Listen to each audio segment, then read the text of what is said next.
Hi ಹಾಲ್ ಎಲ್ಲರೂ ಹೇಗಿದ್ದೀರಾ? ಎಲ್ಲರೂ ಚೆನ್ನಾಗಿದ್ದೀರಾ ಅಂತ ಭಾವಿಸ್ತೀನಿ. ಇದು ಪ್ರತಿಮಾ ಲಾಕ್ಸ್ ಕನ್ನಡ. ಮೊದಲಿಗೆ ಎಲ್ಲರಿಗೂ ಹೊಸ ವರ್ಷದ ಶುಭಾಶಯಗಳು. ಹಾಗೆ ಎಲ್ಲರ ಲೈಫಲ್ಲೂ ಹೊಸತನ ತುಂಬಿರಲಿ. ಹಿಂದೆ ಏನಾಯಿತು ಬೇಡ, ಮುಂದೆ ಏನು ಮಾಡಬೇಕು ಅನ್ನೋದನ್ನ ಮಾತ್ರ ಯೋಚಿಸಿ. ಹಾಗೆ ನಮ್ಮ ಲೈಫಲ್ಲಿ ಒಳ್ಳೆಯವರು ಕೆಟ್ಟವರು ಎಲ್ಲರೂ ಇರ್ತಾರೆ. ಹಾಗೆ ಕೆಟ್ಟದನ್ನ ಬಿಟ್ಬಿಟ್ಟು ಒಳ್ಳೆಯದನ್ನ ನೋಡಿಕೊಂಡು ಮುಂದೆ ನಡಿಬೇಕು.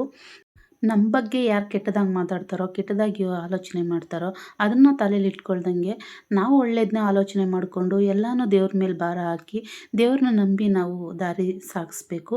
2025ರಲ್ಲಿ ಜೀವನದಲ್ಲಿ ತುಂಬಾ ನೋಡ್ಬಿಟ್ಟಿದ್ದೀನಿ. ಕಷ್ಟ, ಸುಖ, ನೋವು, ನಲಿವು, ನಮ್ಮವ್ರು ಯಾರು, ಹೊರಗಿನವ್ರು ಯಾರು ಅನ್ನೋದನ್ನೆಲ್ಲ ಕೂಡ ನೋಡ್ಬಿಟ್ಟಿದ್ದೀನಿ. ಹಾಗೆ ಈ ವರ್ಷ ನನಗೆ ಏನೇ ಆಗಿರಲಿ, ಮತ್ತಷ್ಟು ಕಷ್ಟ ಸುಖ ಏನೇ ಬರಲಿ, ಹಾಗೆ ಅದನ್ನೆಲ್ಲ ಎದುರಿಸೋ ಶಕ್ತಿ ಕೊಡಲಿ ಆ ರಾಯರು ಅನ್ನೋದು ಬೇಡ್ಕೊತೀನಿ. ಹಾಗೆ ವರ್ಷದ ಮೊದಲನೇ ದಿನ ಗುರುವಾರ ಬಂದಿರೋದ್ರಿಂದ ಎಲ್ಲರೂ ಕೂಡ ಗುರುವಾರ ದೇವಸ್ಥಾನಕ್ಕೆ ಹೋಗಿ ರಾಯರ ದರ್ಶನ ಮಾಡ್ಕೊಬನ್ನಿ. ಎಲ್ಲರಿಗೂ ಕೂಡ ಒಳ್ಳೆಯದಾಗಲಿ. ನಾನು ಕೂಡ ರಾಯರ ದರ್ಶನ ಮಾಡ್ಕೊಬಂದೆ. ನಾನು ನೈಟ್ ಏನು ಕೇಕೇನು ಕಟ್ ಮಾಡಿರಲಿಲ್ಲ.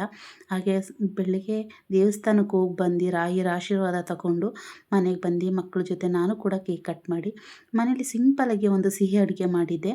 ಅದನ್ನು ಕೂಡ ತೋರಿಸ್ತಾ ಇದ್ದೀನಿ. ಹಾಗೆ ಈ ವರ್ಷ ಸಿಹಿ ಹಾಗೆ ಖಾರ ಎರಡೂ ಕೂಡ ಜೊತೆಯಾಗಿರಲಿ ಅಂಥೇಳಿ ಮತ್ತೊಮ್ಮೆ ಎಲ್ಲರಿಗೂ ಹೊಸ ವರ್ಷದ ಶುಭಾಶಯಗಳು ಅಂಥೇಳಿ ಈ ವಿಡಿಯೋನ ಇಲ್ಲಿಗೆ ಎಂಡ್ ಮಾಡ್ತಿದ್ದೀನಿ. ಇಷ್ಟ ಆದರೆ ಒಂದು ಲೈಕ್ ಮಾಡಿ, ಶೇರ್ ಮಾಡಿ, ಕಮೆಂಟ್ ಮಾಡಿ. ಪ್ಲೀಸ್ ಸಬ್ಸ್ಕ್ರೈಬ್ ಮಾಡಿ.